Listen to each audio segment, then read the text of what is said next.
So, welcome everyone, and thank you for joining us today. My name is Rupa. I'm Sustainability Consultant at Turner and Townsend. Today, we are joined by Kate Watson, Principal Consultant at Turner and Townsend. This is a Retrofit Information Support and Expertise event, which is fully funded by Department of Energy Security and Net Zero and delivered by Turner and Townsend.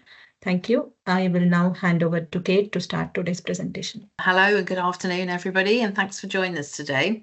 So today we're going to focus on how you might engage owner-occupier private residents for primarily thinking about a warm homes local grant. However, if you're a social housing provider and you're thinking about engaging residents for some infill properties, and it could be in a block of flats, perhaps some of this information also might be relevant and helpful for you. We're going to have a little look at some motivations and potential barriers for residents, and then consider how we might overcome some of those barriers. We'll have a look about targeting potential residents, and then looking at effective communication channels, building trust, and then tailoring messages and the channels specifically to your audience. Okay, so let's kick off on some motivations and barriers. So, I think anybody that's done one of these roles before in this sector will know that particularly for the private owner-occupier low-income sector, the challenges for engagement are a little bit bigger than they might be if we're a social housing provider. Firstly, we don't actually know who our residents are. We can narrow it down, but we don't always know exactly who they are. People are sometimes mistrusting of the offers of free activity on their homes. They don't know whether it comes with some sort of requirements on them, or if it's somebody trying to scam them. So there are those things. We often know that we get refusals for people to allow us into their homes, and those can impact how successful we are in delivering these projects, and often end up having to send funding back to the department, which doesn't go down well locally, and it's not great widely for these types of programs. I think some of you will be aware that the Minister stood up in Parliament in January and talked about some of the poor performance that has been demonstrated. Thankfully, most of it was not on homes delivered under SHDF or HUG 2, although there are a small number, I believe. But having PAS compliance is really important to make sure that we've got that sort of quality assurance process in place, and residents are getting the best outcomes for the money that's being spent. It is, after all, government funding. It is our taxpayers, you and I, that pay that money, so we do want to get the best out of it. And there obviously are those reputational and financial risks attached to this when it goes wrong. But when we can get engagement with residents, when we do the installs right, we can really transform people's lives and make a difference to them. So that's happened. We're going to go back to some sort of where it goes wrong. So poor engagement, or sort of generic engagement activity, can lead to really low engagement rates and uptake by residents. So it's really important that we think about how we engage with residents. What are the communication channels we're using? Are they the right ones? What other ones can we use in order to make sure that people are hearing from us, at least in the first place? I've already mentioned that allocated funding can go unspent, and if we aren't able to meet our objectives, then the project is put at risk, and I know some people might be in that position in current delivery. So what are some of the common barriers that residents will have? So a big one will be mess and disruption. They don't want people coming in their homes. They don't tidy up after themselves. Actually, one of the biggest ones is contractors saying they'll turn up on Tuesday at 9 o'clock, and they don't come, and they don't let anybody know that they're not coming, and you don't know whether you're meant to be staying in your home waiting for them, or whether you can go to work. And obviously, the people whose homes we're doing, they have jobs too. And, quite often they're not the sort of jobs that you can work from home, and you can't always take time off at last minute. So that is actually a major issue for some people. So when we're thinking about mess and disruption, we need to think about, well, what sort of work is going to take place, what's the potential mess, and what's the barrier to that for the resident. How is my house going to look once you've done these works? These are not social homes, not that that should make any difference, but these are owner occupiers. They do own their home. So obviously they are invested in their home, and they will want to know whether it's going to add value to their home, whether it's going to change the appearance, whether you're going to do something that's going to lead them to needing to redecorate afterwards. So all of those sort of things, we really need to understand in our contracts what we're saying is possible, so that we can be clear in our communication. So if we are putting new windows in and it's going to damage either the exterior or the interior paintwork, are we going to cover the costs of redecoration, or is that for the resident? And if we're not going to do it, that might be a barrier. If we are going to do it, do they have paint? Are we expected to match the colours, and then you get into a wider field of like, oh no, now I need to paint the whole of the house, which we clearly don't want to be doing. But these are real issues that some people will consider. Impact on energy bills. I mean, we often in the sector use the kind of, this is going to make your home warmer. That's a good one. But we often fall back on, this will reduce your energy bills. And actually, that's always a really difficult one, because sometimes people's energy bills are too high that they don't really use their energy unless they have to. They may not put their heating on, or they might put it on for an hour. So actually, we need to be careful about how we communicate what the impact of the work will be for them, because it might be that they can spend the same amount of money but live in a warmer home. So we do need to think about that before we start sort of blanket responses out. A lot of people have animals in their homes, and they will be potentially concerned about people coming into the home, how their animals might react, or they're worried about they might get out. So, that's a really important one to consider when we're talking to residents about how we're going to operate when we come and do works. I think another one that's not on here, but probably more important in a lot of instances, actually life instances, particularly if you have children, the age of the children, whether it's at the same time of year as they might be sitting exams, or it could be that they've actually got relatives coming to stay for a period of time, and actually it's not convenient for them to have the work done at this time of the year. And it could be that they ask to be delayed for 6 months time or something like that. So again, you have to go back and pick it up at a later date. But if it is flexible, and it's a 3-year program, so it should be, then hopefully we're able to accommodate that sort of thing. Another key annoyance for a lot of residents is the number of contacts that come round in the process. So wherever possible, where we can minimize that is obviously really helpful. I think the other thing is, as I mentioned earlier, if you can't get in the house and you're in the house, sorry, and waiting for somebody to turn up, and then late or they may not show, that can be incredibly frustrating. So making sure that any contracts that you have with suppliers, there is a process in place for notifying residents if there has been a reason why they can't get to the site that day. And certainly I had a project where the van broke down, and the contractor did get in touch with us, and we were able to go out to the residents that they were meant to be visiting on that morning and let them know that they wouldn't be able to turn up on that day. So we were probably about an hour and a half late in letting them know, but the residents weren't waiting all day for a response. And let's face it, there's no reason why most of us who work and have a mobile phone for our work, and most residents have a mobile phone, can't be contacted if there is an issue of being late or not turning up. And then obviously residents will want to know, well, what's the ongoing maintenance that's required for this update, this installation that you're wanting to do on my house? How will I manage it? What's the cost going to be to me? So like letting people know about warranties is obviously going to be an important thing as well. So what are the barriers that we often have? So we don't have in-house asset data to identify properties. They're not our properties. We don't own them. We don't look after them. So we need to find them, and we don't have that detail. So we also won't have any understanding necessarily of what EPC they are.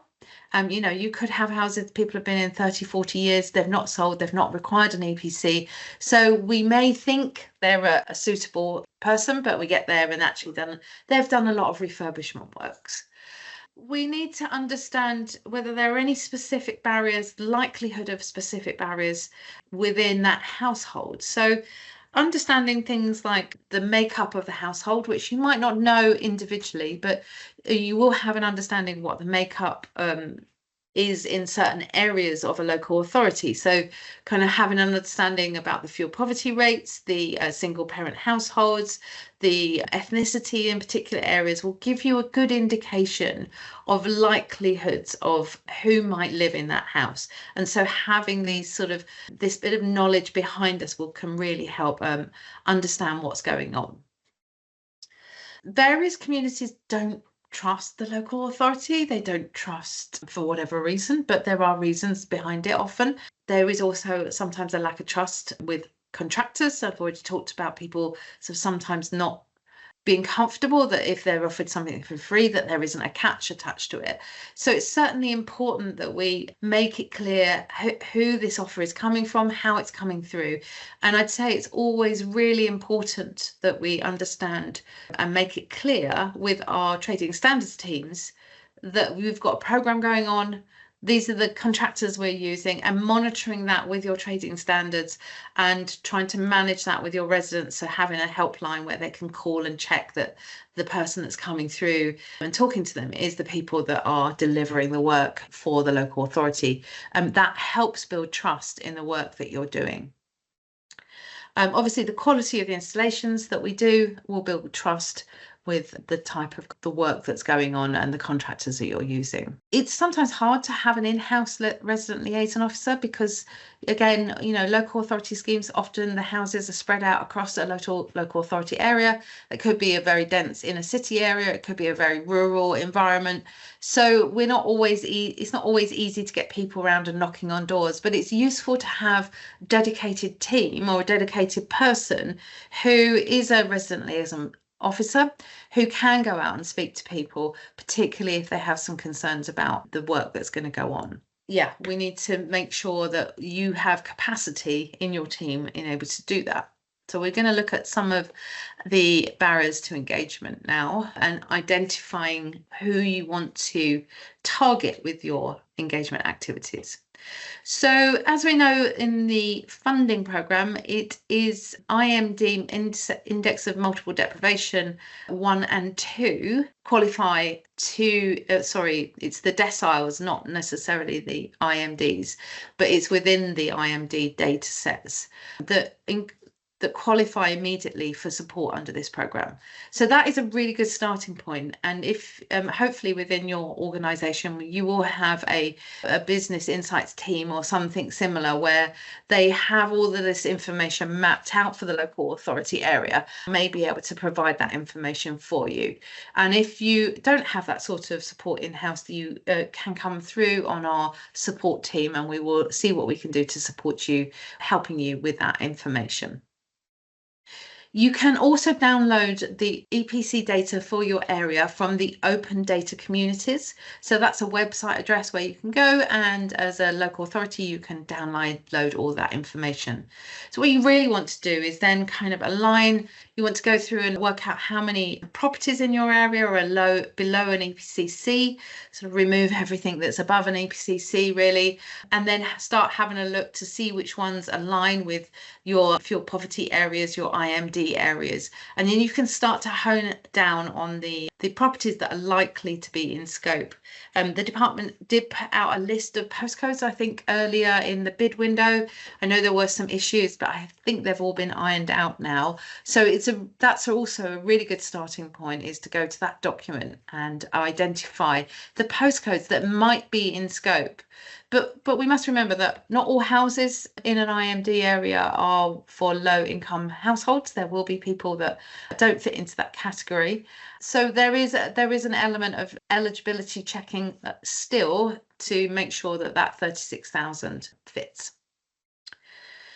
So when it comes to targeting your audience, you might want to think about how you can sort of do some segmentation on them. And some people are very uncomfortable thinking about segmenting people, but I think it's really useful to understand that you're doing this for marketing purposes only, to try and identify and bring them onto your program so that you can help them, rather than thinking about it as some sort of categorization that you're putting somebody in a box. So, we've got our base data, we've got our maps, we know what sort of areas we've got some postcodes going on. And so now we can start thinking that the audience by different groups. So you can start building an idea of what type of messages might resonate with that audience. So there are tools that you can use to do this. Again, if I cite the Business Insights type team, and whatever it's called in your local authority, they often have access to something like Experian or Acorn, so it's khaki Acorn data. So these are segmentation tools, and they take a load of information from various different things like the census data, probably things like Tesco Mastercards and all, not Mastercard, whatever they're called, loyalty cards, that sort of stuff. They feed it all into a very big tool, and then they create all these kind of different segment groups. And as I said, they sometimes don't have great names, and people get a bit upset by that. But actually, the information that goes alongside kind of a group definition is often quite the useful thing for communication activity. So it might say this person reads the Daily Mail, and you might want to think, well, what relevance has that got? And it's like, well, the Daily Mail have not been the biggest fans of the net zero agenda. The Daily Mail have not been the biggest fans of heat pumps.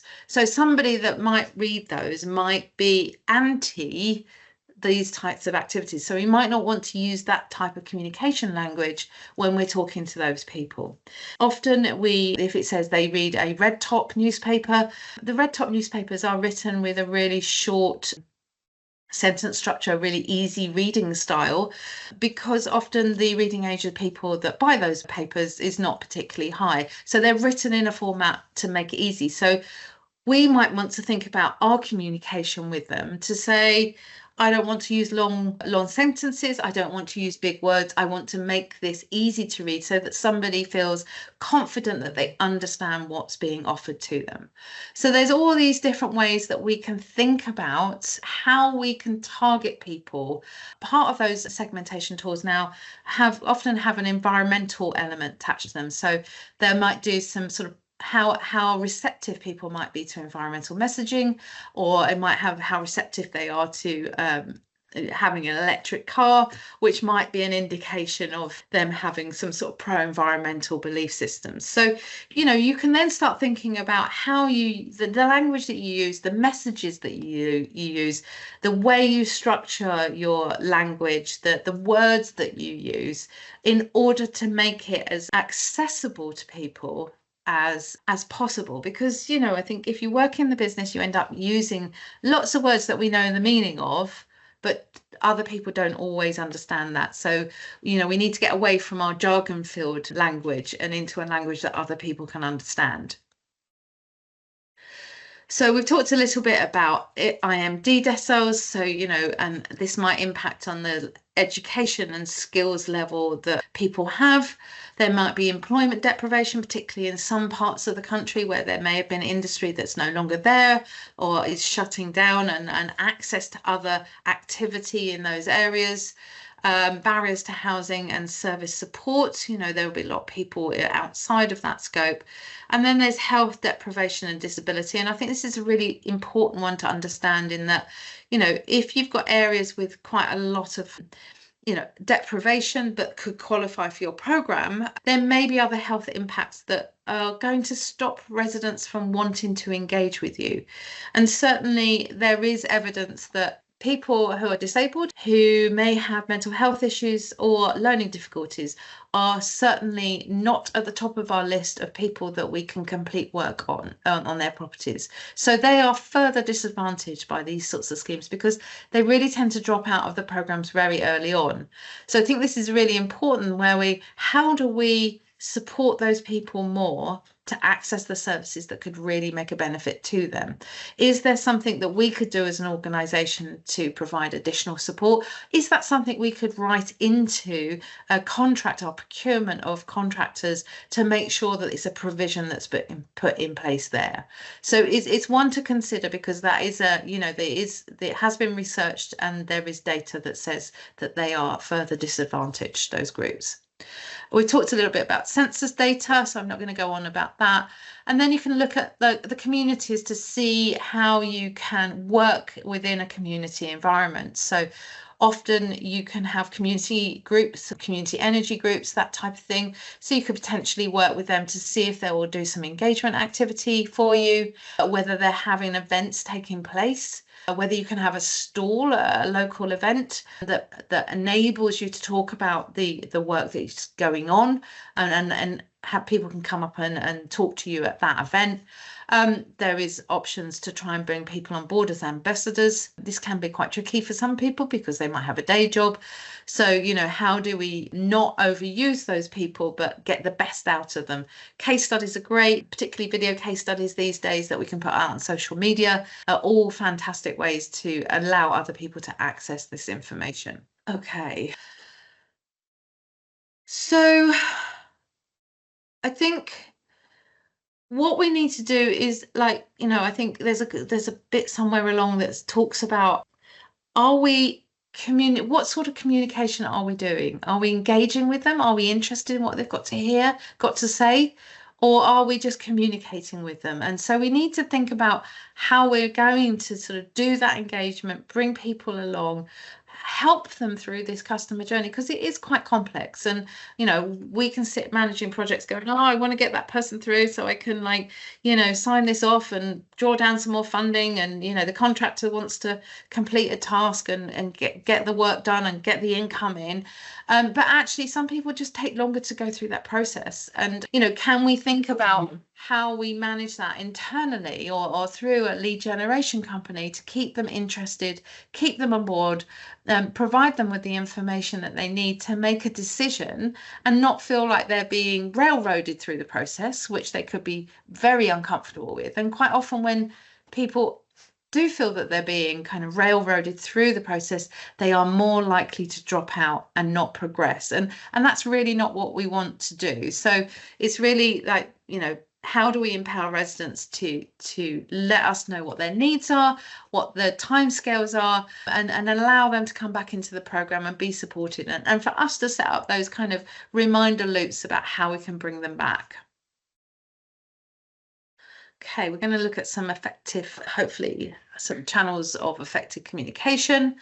So we need to think about those, how we communicate people. We talked a little bit about the language we might use, but there's also lots of channels that we might use. And I know that we, particularly in local authority, I've worked in several local authorities, sending out a letter to our residents is a popular route, and we probably get some people looking at it, and most people will probably just put it straight in the bin. How can we include something perhaps on our council tax returns? That's always a useful one, although we might have missed that so far this year.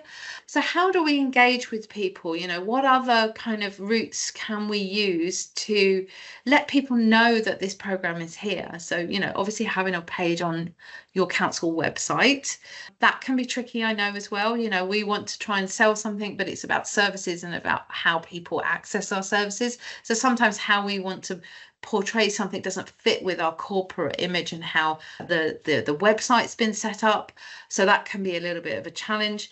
I think, people have tried banners and posters on buses and trains and things like that. They might work, there might be a return, but it could be quite a high cost for not much of return. And you're not really targeting specific people a lot of the time. You're targeting everybody, really. So it's not targeted communications. So I think, identifying the areas where you are likely to find residents or the groups that might be more affected, and then trying to work with them in a kind of one-on-one or through community kind of channels can be a really good way of reaching more people.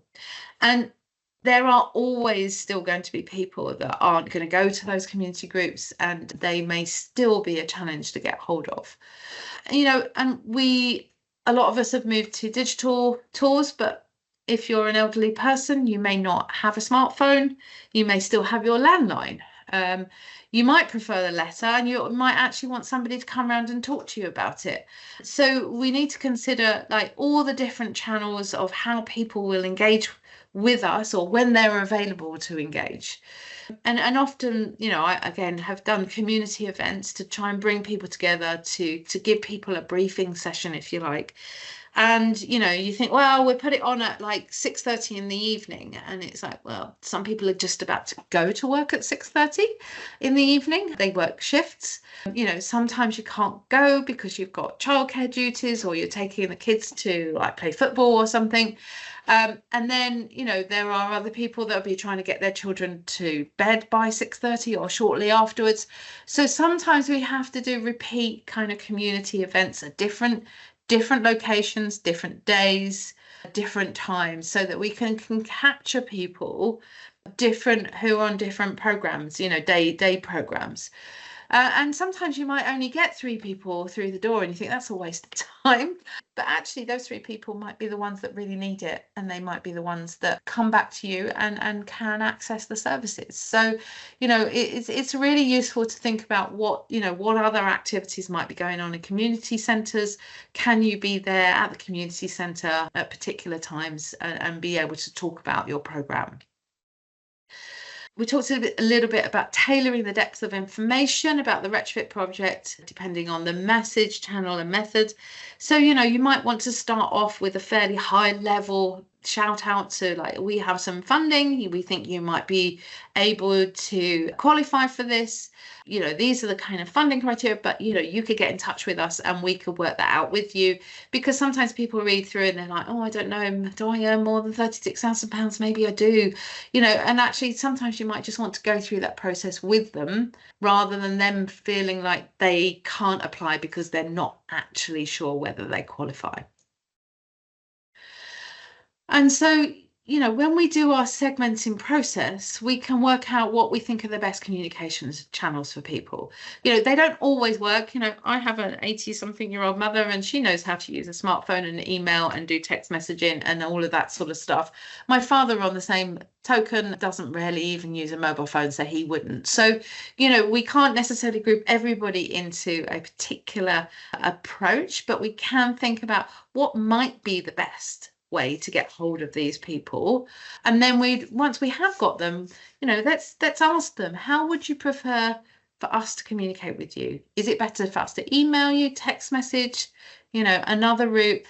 That would be better. And we can't always go out and meet people face to face individually, but I think there are reasons why we should sometimes go out and meet people to help bring them on board. Okay, so, you know, before we've started, we need to reflect on the type of people that we might be trying to target, the different groups that we've had engagement with previously, people's experience of engaging with us previously. Has it been a negative experience? Why was it negative? What was the outcome? It could have been that they've tried to get support previously, but they didn't qualify for the criteria of the funding. And it might be that now that they will, and we need to be able to give them confidence about that. So we need to be, I mean, my view is sometimes that, particularly in local authorities, are very, very cautious of rocking the boat. But I think, you know, these are people that own their homes. They may be eligible. We need to be clear with them. They're not stupid people. You know, let's not babyfy them. Let's bring them along with us on a journey and be honest when things go wrong. I'm sorry. Yes, we said we were going to send you this information by this date and we haven't. Our apologies. You're still in our system. We can do this. You know, let's own our mistakes and let's support people as they move through the process. So we need to start with the why. You know, why are we contacting them and why should they be interested in this? You know, what is going to resonate with them? Not everybody cares about carbon savings, but some people really do, and that might be their primary focus. Some people might be interested in lower bills. They might want solar panels because their next door neighbours got them and they think it would be great. You know, there are all different reasons why people would want to engage with a program like this, and it's really important that we consider how they are. Now, you could try and target everything individually to somebody, Or you could use all of that messaging in different ways in your targeted approach. And to be honest, people generally don't take on board messages that don't resonate with them. So you could use 3 or 4 different messaging approaches, or, it will save, it could save you money on your bills, it'll help you generate free energy if you're using solar panels. It could make your home warmer and easier to heat. It could make your bills cheaper, and you'll be saving carbon emissions in the process. So people will pick up on the bit on that list of 5 different options, what resonates with them, what has meaning to them. And it could be that 3 or 4 of those resonate, and they'll be like, yay, that sounds like just the thing for me. So I think it's really important that we consider, sometimes you can look at it and go, oh, I'm just repeating myself and I'm just saying things in a different way, or there's too much information. But as long as we keep those messages short, to the point, and easy to read, I think we can use more than one when we are targeting people with written type of marketing materials. We need to be upfront. This is where we're being honest with them and building that trustful relationship. We need to let them know what the timescales are. If the timescales is great, I can have you on board, but the earliest we're likely to come to you to do any work is in 3 months' time or 5 months' time. Let them know. But keep them warm. You could have a monthly roundup and just say, okay, every month we're going to follow up with our current resident, our current lead generation who've been on there for more than 1 month, and we're going to get in touch with them and just say, just following up with you to say that we haven't forgotten about you. We are trying to program in the work, and we will be in touch with you as soon as we can. And if we haven't done anything before, we'll give you another call as a courtesy next month. They might get bored with that, but it's better than being in this black hole, not having a clue about what's going on. So, and it's the same when there are delays for other reasons, like we all get sick sometimes, things go wrong. People take holidays. Sometimes things do drop between the cracks. And so, we just have to admit that I'm really sorry this has happened, and I now pick it up and I can do this for you. Sometimes those sort of things come out when it's too late, but I'd still think it's better to be honest and not make up reasons for things going wrong. Always good to anticipate people's concerns. Now, the more of these projects you do, the more you have contact with the public and the more reasons for concerns that come to light. But there are general concerns that go around, and I'm sure you'll have a list of those. So where we can address those concerns in advance of them happening, let's try and do that with the information that we have to hand. We talked about automated reminders, and I've just mentioned, you're still on our list, we'll come back to you. But if there are, dates that people need reminding about, our energy performance assessor is going to turn up at your property on Thursday at 4 o'clock. Please remember to be at home, send it the day before or the morning before, and there's more chance that they're going to be there, and it's not going to be an aborted trip for the assessor. And then using multiple communication channels is really useful because you've got additional options. Can we get feedback from them, and how would we do that? So we can do resident events, allow them to participate. We can ask them to go on online forums where there's incentives. We can ask them to complete feedback questionnaires at the time of the handover. That can be challenging to get the information. We need to be transparent about the information that's fed back, and it's always good to publish, how you can be performing. Well, our residents said that we were doing well, but there's room for improvement in this area and this area. And as long as you can focus on improving those areas, you can take the criticism that comes through. So I think it's really helpful to put in place a review process internally on your project. So you could trial some engagement techniques, review how successful they've been. If you are going to go out with feedback, what was it about our method of communication that resonated with you? Why did you pick up the phone to us? You could get some really useful feedback from them about how you're engaging. And then you could either go, oh, we're doing it right, or, oh, actually, that's not really working, or everybody likes to use this route, so we'll drop those, except for where we know that they might have like other reasons why they can't use, I don't know, WhatsApp or something, and we'll really focus our activity through that route. have talked a little bit about this already, about tailoring, but it's really useful to think about the questions that you want to ask people. So what do you need people to respond to? How will you get stakeholders to participate? How are you going to get them to do that? What is the best route to come through? We talked a little bit about lead generation companies and community groups or different processes. Can you work with other stakeholders to get their answers through them? How is it best to do this? Questionnaires can be really great, but like there is questionnaire fatigue out there, so do keep it simple. Can you do a face-to-face? If you do a handover, perhaps you can do a very quick, could you complete this while I'm here? Or what did you think about the service? Is there any feedback you could give us so that we can improve? So we really want to capture people's viewpoints, the good and the bad. We shouldn't shy away from things that go wrong, and when things do go wrong, people want to get it off their chest, and we could just do them the courtesy of listening and taking it on board and taking it back and understanding how we can change things to improve for the future. So we need to think about what we're trying to do. Is this a piece of engagement? Is it a consultation? Is it informing, or is it communicating a message? So this is where kind of understanding our stakeholders and how we're communicating with them can come into place. And you can do that up front with different people within your stakeholders within your project. So you'll have different stakeholders in-house and you'll need to communicate with them too.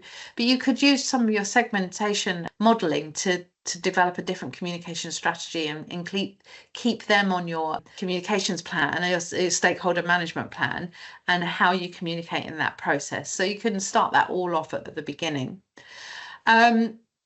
You want to know who is responsible for what piece of work in-house. Is it you? Is it a comms team? Is it an external PR company? Is it the contractor? Is it a community organization? How are you going to manage this comms activity? How are you managing the messaging? How are you going to stay on side with that? Make sure the brand is correct if you're using that type of approach.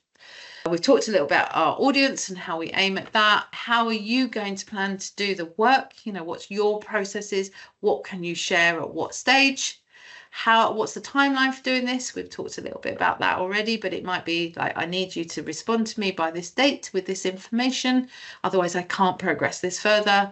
Is there anybody else that can help you do this work? But also, is there other people that can help the residents that you're trying to engage? So again, this is where like community partners or third-party organizations, if you can partner with them and bring them on board, they may be able to support people access your schemes.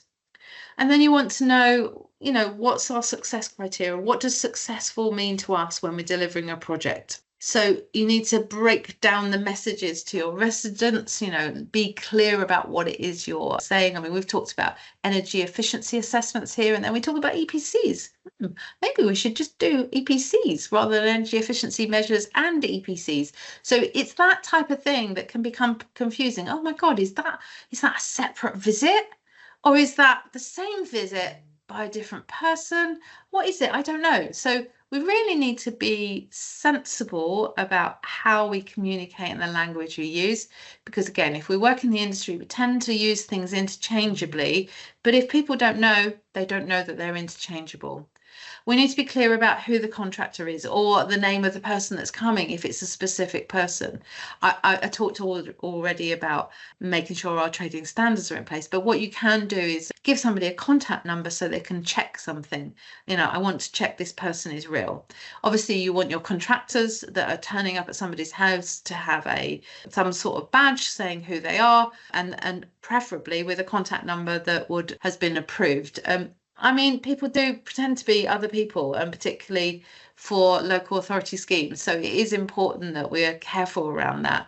We can often employ those things where you can have a code word that is used. So the resident is informed of the code before anybody turns up, and they can ask the person that's turning up at their door to confirm what the code word is. And if it's not the same, they can just shut the door in their face. So that's a route to give people some sort of assurance around that. Very aware we're coming to the end of this contract and I need to speed up, but so we need to make sure that we're being kind of consistent in our messaging, clear, and we can limit the kind of stages of confusion and opportunities for others to exploit the approach. I think it's really useful if we can do a comms and engagement plan. You can set this out month by month. You can set it out by different channels that you might do. You might want to align it with some of those those events that you might want to go to. You might want to align it with things like, I don't know, Earth Day or National Insulation Week or something like that, so that you can put more messaging out. And it's really good with you probably have a X account or maybe Instagram now, I don't know, for your council. And if you can work with the comms team to get sort of additional messaging out, sometimes that can drive a little bit more traffic when you need to. So thank you very much.